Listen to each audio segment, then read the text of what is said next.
কেন রাকিবের ব্যাপারে দাবি করা হয় তিনি সাউথ এশিয়ার দ্রুততম ফরোয়ার্ড সেটা প্রমাণ করতেই যেন মরিয়া হয়েছিলেন তিনি। তার কল্যাণেই ম্যাচে ১৩ মিনিটে দারুণ এক কাউন্টার অ্যাটাকে বল নিয়ে হাজির হলেন প্রতিপক্ষের ডি বক্সে, ক্রস করলেন মোরসালিনের উদ্দেশ্যে আর মৌকা দারুণভাবে কাজে লাগালেন বাংলাদেশের নাম্বার 7। ভারতের বিপক্ষে ম্যাচের গোড়ার দিকেই লিড স্বাগতিকদের। গোল হজম করে দমে যাওয়ার পাত্র তো নয় ভারত। একের পর এক আক্রমণ আছড়ে পড়তে শুরু করে লাল সবুজ দুর্গে। তবে কপাল ভালো, হামজা চৌধুরী নেমে এসেছিলেন মিড ডিফেন্সে। গোলকিপার মিতুল মার্মার একাধিক ভুল সামাল দিয়েছেন লেস্টার সিটি তারকা। একবার তো হেড করে বাঁচালেন ফাঁকা গোলবারটাও।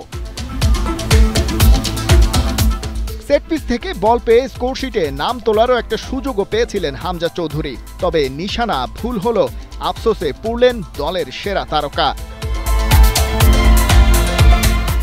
ভারতীয়দের একের পর এক আক্রমণ প্রতিহত করে ম্যাচের বাকিটা সময় ঠিকই নিজেদের জাল বাঁচিয়ে রেখেছিলেন হামজা চৌধুরী, তপু বর্মনরা। একের পর এক ফাউলের শিকার হয়ে মাঠ ছেড়েছেন তারিক কাজী আর জায়েন আহমেদের মতো খেলোয়াড়।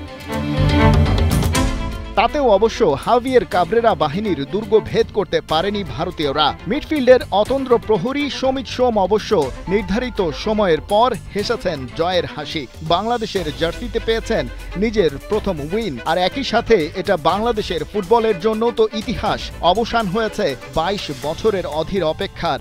ভারতের বিপক্ষে ১-০ গোলের জয়।